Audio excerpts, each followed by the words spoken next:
प्यारे बच्चों, शुभ आशीर्वाद। मैं विपिन कुमार श्रीवास्तव नमस्ते भारत चैनल पर आपका स्वागत करता हूं। मैं कक्षा 10 यूपी बोर्ड की गणित विषय जो कि एनसीईआरटी पर आधारित है और एनसीईआरटी पर आधारित गणित विषय की जो पाठ्यक्रम है उसे मैं आप लोगों को पढ़ाऊंगा। सबसे पहले आप ये जान लें कि आप कक्षा 10 के छात्र हैं तो आपके ऊपर, आपके गार्जियन के ऊपर, सबके ऊपर मानसिक दबाव होगा या मानसिक दबाव बना होगा कि हमको कक्षा 10 का बोर्ड परीक्षा देना है और उसमें से एक विषय है कि मैथ के बारे में यह कहा गया है कि मेरी आत्मा तुम्हें हमेशा सताएगी, ऐसा लोग कहते हैं। लेकिन मैं आपको वचन देता हूं कि नमस्ते भारत चैनल पर आप प्रतिदिन इस गणित के विषय को 20 मिनट 25 मिनट जरूर पढ़ें। मेरा उम्मीद है और मैं यह जानता हूं कि आप अगर प्रतिदिन केवल आप देखें और सुने और आपको कुछ नहीं करना है, केवल आप देखें और सुने, जो ही आप देखेंगे और सुनेंगे तो बच्चों का स्वाभाविक गुण होता है करना, वे करने भी लगेंगे।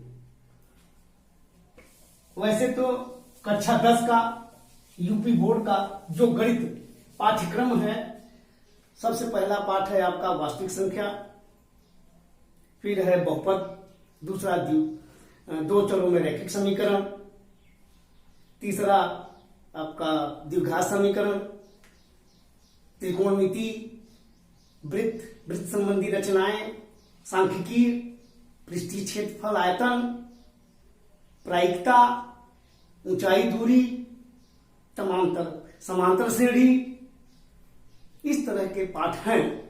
मैं आपको प्रथम पाठ पढ़ाता हूं या पढ़ाना चाहता हूं, वास्तविक संख्या।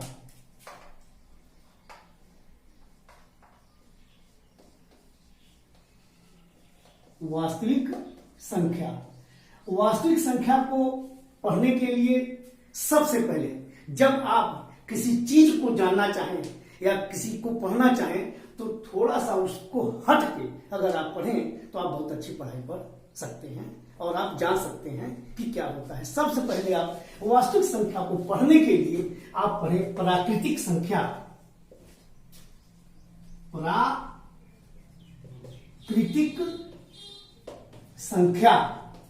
प्राकृतिक संख्या नेचुरल नंबर। जब आपके घर कोई बच्चा आता है या कोई आपके पापा का दोस्त किसी छोटे बच्चे को लेके आता है तो सर्वप्रथम आप उससे यह पूछते हैं कि क्या तुम गिनती जानते हो? तो तुरंत वो बोलता है हाँ मैं गिनती जानता हूं।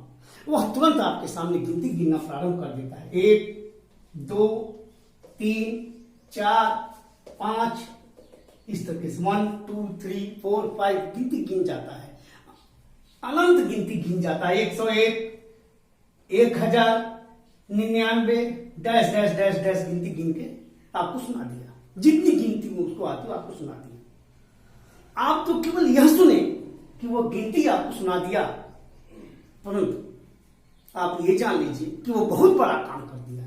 क्या बड़ा काम कर दिया? जो ही गिनती सुनाया तो ये हो गई प्राकृतिक संख्या। प्राकृतिक संख्या, तो यही प्रश्न उठता है कि सबसे छोटी प्राकृतिक संख्या क्या है? सबसे छोटी प्राकृतिक संख्या 1 है और सबसे बड़ी प्राकृतिक संख्या का निर्धारण नहीं हुआ है या न होगा या न कोई बता पाएगा। क्यों कि एक जोड़ते जाएंगे अगली संख्या मिलती जाएगी, एक जोड़ते जाएंगे अगली संख्या मिलती जाएगी। इस तरह अधिकतम या सबसे अधिक या सब प्राकृतिक संख्या आप नहीं बता पाएंगे या नहीं है। सबसे अधिक प्राकृतिक संख्या का नहीं है, पहली प्राकृतिक संख्या यह है और अंतिम प्राकृतिक संख्या निर्धारण नहीं है। इसी समय जो ही आप नेचुरल नंबर जान गए यानी कि प्राकृतिक संख्या आप जान गए तो आपके दिमाग में एक बात उठता होगा यहीं पर, भाज्य, अभाज्य। भाज्य वो संख्या होती है जो 1 से कटे, 2 से कटे, 3 से कटे, किसी से कटे, कट सकती है। जो 1 से कटे, अपने से कटे या 2-3 संख्याओं से कट जाए तो उसे भाज्य संख्या कहते हैं। अभाज्य संख्या हम उसे कहते हैं जो 1 से कटे और अपनी संख्या से कटे, जैसे ये 3, तो ये 3 से कट सकता है। तो कुल मिला के भाज्य संख्या, अभाज्य संख्या। भाज्य संख्याएं कई संख्याओं से कट सकती हैं और अभाज्य संख्या सिर्फ अपने से कट सकती है या 1 से कटती है, इसको हम भाज्य संख्या कहते हैं। यहीं पर जो ही आप प्राकृतिक संख्या समझे जाने, वहीं आप बता सकते हैं सम और विषम संख्या। सम और विषम संख्या। सम संख्या हम उसे कहते हैं जो 2 से कट जाए, जैसे 4, 2 दूनी 4, जो 2 से कट जाए तो उसे सम संख्या कहेंगे। और जो 2 से न कटे, 3/2, जो 2 से न कटे तो वो विषम संख्या। ये सम संख्या हो गया, ये विषम संख्या हो गया। सब आप अभी तक केवल जाने हैं प्राकृतिक संख्या। प्राकृतिक संख्या ये है 1, 2, 3, 4। तो ये है आपकी प्राकृतिक संख्या और आप प्राकृतिक संख्या के बारे में अच्छी तरह जान गए। आपको भाज्य संख्या पढ़ाई गई, अभाज्य संख्या पढ़ाई गई, सम संख्या बताया गया, विषम संख्या बताया गया। मैं आपसे यह गुजारिश करता हूं कि आप 20-25 मिनट इस चैनल पर बने रहें और बार बार इस प्रोग्राम को देखें। मेरा दावा है कि आप गणित विषय में 95% प्लस मार्क्स पा सकते हैं, बशर्ते आप केवल देखिए और सुनिए। देखेंगे और सुनेंगे तो आप बहुत अच्छा मार्क्स उठा सकते हैं आपसे। चलिए देखिए, इसके बाद आप पढ़ेंगे पूर्ण संख्या। पूर्ण संख्या, पूर्ण संख्या बस जो आप प्राकृतिक संख्या जानते हैं 1, 2, 3, 4, उसके पहले आप 0 लगा दीजिए। जो ही आप 0 लगाए वो पूर्ण संख्या बन गई। ज्यों 1, 0, 1, 2, 3, 4 डैश डैश डैश डैश पूर्ण संख्या। सबसे छोटी पूर्ण संख्या क्या है? 0। और सबसे बड़ी पूर्ण संख्या क्या है? कोई निर्धारण नहीं। क्यों कि 1 जोड़ते जाएंगे अगली संख्या मिलती जाएगी, 1 जोड़ते जाएंगे अगली संख्या मिलती जाएगी। आप प्राकृतिक संख्या के बारे में जाने, आप पूर्ण संख्या के बारे में जाने। अब आप जानिए आप पूर्णांक।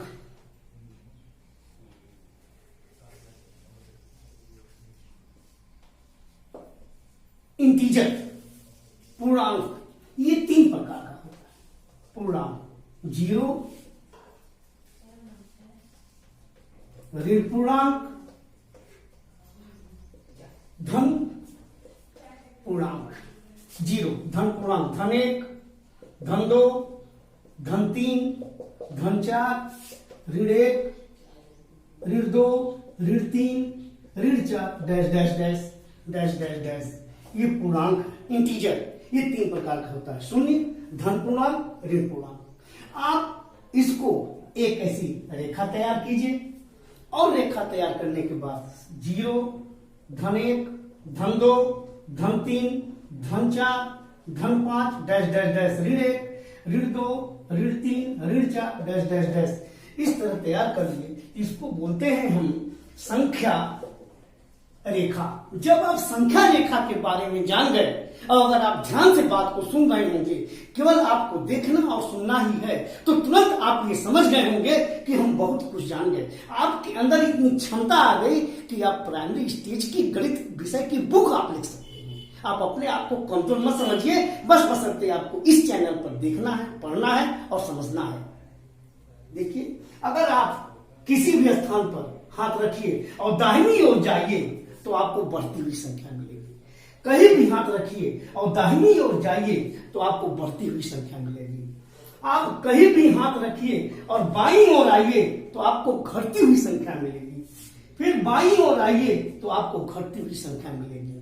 आप ग्रेटर देन, लेस देन भी आप बता सकते हैं। जो संख्या दाहिनी ओर होगी ग्रेटर होगी, जो संख्या बाईं ओर होगी स्मॉलर होगी, जो संख्या दाईं ओर होगी वो बड़ी संख्या होगी, जो संख्या बाईं ओर होगी वो संख्या छोटी संख्या होगी। आप उत्तरवर्ती और पूर्ववर्ती संख्या भी आप बता सकते हैं, जिसको बोलते हैं सक्सेसर, प्रीडिसेसर। सक्सेसर एक जोड़कर जो संख्या प्राप्त हो उसे उत्तरवर्ती संख्या कहते हैं, और एक घटाकर जो संख्या प्राप्त होती है उसे पूर्ववर्ती संख्या प्राप्त करते हैं, उसे पूर्ववर्ती संख्या कहते हैं। प्राकृतिक संख्या, पूर्ण संख्या। अब आप पढ़िए पूर्णांक। जो ही आप पूर्णांक पढ़े, यहीं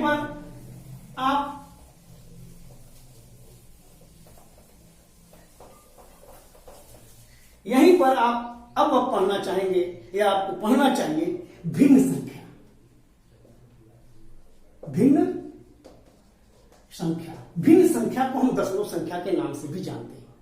भिन्न संख्या, ज्यादा लोग दशमलव कह देंगे, कोई भिन्न संख्या कहेगा। भिन्न संख्या, भिन्न संख्या क्या है? 3/4, 2/3, ऋण 7/5, ऋण 3/7, ये भिन्न संख्या है। लेकिन आपको पढ़ना क्या है? आपको पढ़ना है परिमेय संख्या। परिमेय संख्या, रेशनल नंबर। परिमेय संख्या कोई भी संख्या परिमेय संख्या हो सकती है, बशर्ते कि उसका हर शून्य न हो, या कोई भी परिमेय संख्या p/q के रूप में हम लिख सकते हैं, किसी भी भिन्न संख्या के रूप में लिख सकते हैं, बशर्ते कि उसका हर या q इज नॉट इक्वल 0। अगर किसी भी भिन्न संख्या का हर अगर 0 नहीं है तो वो परिमेय संख्या है। जैसे ऋण 1, 5, ऋण 7, 999, 0, ये आपका परिमेय संख्या है। 1/3, ऋण 3/7, ऋण 9/2, ये परिमेय संख्या है। कोई भी परिमेय संख्या भिन्न संख्या के रूप में हो सकती है, बशर्ते कि उसका हर शून्य नहीं होना चाहिए। परिमेय संख्या के बारे में एक चीज आपको और हम बता देना चाहेंगे कि जिस भी संख्या का वर्गमूल अगर निकल जाए तो वो परिमेय संख्या है, अगर वर्गमूल न निकल पाए तो अपरिमेय संख्या है। ये आपका परिमेय संख्या है, ये आपका परिमेय संख्या है। जिस संख्या का वर्गमूल निकल जाए वो परिमेय संख्या होती है, जिस संख्या का वर्गमूल न निकले वो परिमेय संख्या। दो आपको पढ़नी है, एक परिमेय संख्या पढ़नी है, एक अपरिमेय संख्या पढ़नी है। परिमेय संख्या के बारे में आपको ये बताया जा सकता है कि कोई भी भिन्न संख्या परिमेय संख्या हो सकती है, बशर्ते कि उसका हर शून्य न हो। और अपरिमेय संख्या अपर्याप्तता को बताती है। परिमेय संख्या अपर्याप्तता को बताती है। जहां आप परिमेय संख्या पढ़ रहे हैं, कहीं आपका दिमाग फंस जाए, समझ लीजिए वो अपरिमेय संख्या है। जहां आपका दिमाग उलझे, अपरिमेय संख्या है। और जहां आपका दिमाग काम करता रह जाए, वो परिमेय संख्या है। परिमेय संख्या की परिभाषा हम अपने तरफ से आपको ये बताते हैं कि कोई भी भिन्न संख्या परिमेय संख्या हो सकती है, बशर्ते कि उसका हर शून्य नहीं होना चाहिए। ये ऋण पूर्णांक, धन पूर्णांक, भिन्नात्मक संख्याएं परिमेय संख्या हो सकती हैं, उसका हर 0 नहीं होना चाहिए। और किसी संख्या का अगर वर्गमूल निकल जाए तो भी वो संख्या परिमेय संख्या होती है। दूसरे रूप में अब आप हमसे ये देखेंगे अपरिमेय संख्या। अपरिमेय संख्या, अपरिमेय संख्या के बारे में कहा गया है कि जैसा कि आप ही ने बताया या आप ये जान चुके हैं कि कोई भी संख्या p/q के रूप में होती है, q इज नॉट इक्वल 0, तो परिमेय संख्या होती है। बस उसका हर, जैसे 1/0, ये परिमेय संख्या है। क्यों? किसका हर शून्य है। करनी में 2, इसका वर्गमूल नहीं निकाल सकते, ये अपरिमेय संख्या है। करनी में 3, ये अपरिमेय संख्या है। 2, 3 ऋण करनी में 5, ये अपरिमेय संख्या है। ये परिमेय संख्या और अपरिमेय संख्या के बारे में हम समझते हैं कि आप पर्याप्त रूप से बहुत कुछ जान गए। जब बहुत कुछ जान गए तो इसी क्रम में एक मेरी बात और ध्यान से सुने, आपको कुछ भी नहीं करना है, आप पढ़ने में बहुत तेज हैं, आप पढ़ने में बहुत कमजोर हैं, आपको कुछ नहीं करना है, केवल आपको देखना है और सुनना है। जैसे कि अभी आपको हमने बताया था संख्या रेखा, 0, 1, 2, 3, 4, ऋण 1, ऋण 2, ऋण 3, ऋण 4 आदि ये संख्याएं। तो मैंने कहा कि आप इनकी गणितीय संक्रियाएं कर सकते हैं। क्या गणितीय संक्रिया कर सकते हैं? आप इन दो को जोड़ सकते हैं, किसी में से किसी को घटा सकते हैं, किसी का किसी में गुणा कर सकते हैं, किसी में किसी का भाग कर सकते हैं। ये आप गणितीय संक्रियाएं संख्या रेखा पर जो भी आपको मालूम है इसके साथ आप कर सकते हैं। ठीक। और दूसरी बहुत महत्वपूर्ण चीज जो कि आप जानना चाहते हैं कि वास्तविक संख्या आप पढ़ने जा रहे हैं। वास्तविक संख्या, यह है आपका वास्तविक संख्या, real number.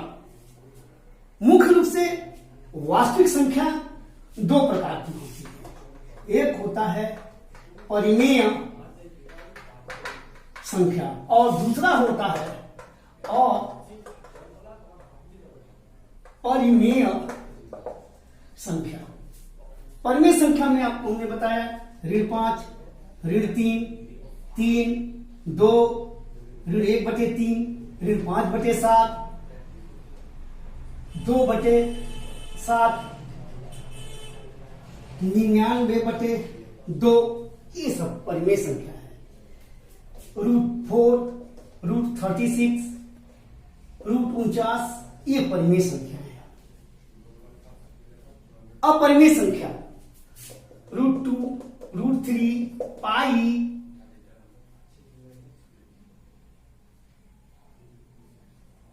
1 0, 11 0, 111 0, 1111 0, dash dash dash, ये अपरिमेय संख्या है।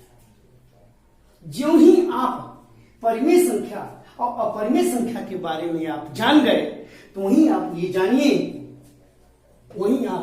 जानिए कि परिमेय संख्या दो प्रकार की होती है। परिमेय संख्या दो प्रकार की होती है। एक होती है पूर्णांक और एक होता है अपूर्णांक। इसी को हम जो है भिन्नात्मक संख्या कहते हैं। भिन्नात्मक संख्या पूर्णांक 0, 1, 2, 3, ऋण 1, ऋण 2, ऋण 3, ये पूर्णांक है। ये परिमेय वास्तविक संख्या दो प्रकार की होती है, परिमेय संख्या अपरिमेय संख्या। परिमेय संख्या दो प्रकार की होती है, पूर्णांक और अपूर्णांक। तो ये आपका ये हो गया पूर्णांक और अपूर्णांक। भिन्न संख्या, भिन्न संख्या क्या है? 3/7, 2/3, ऋण 3/5, ये आपका जो है अपूर्णांक है, भिन्न संख्या।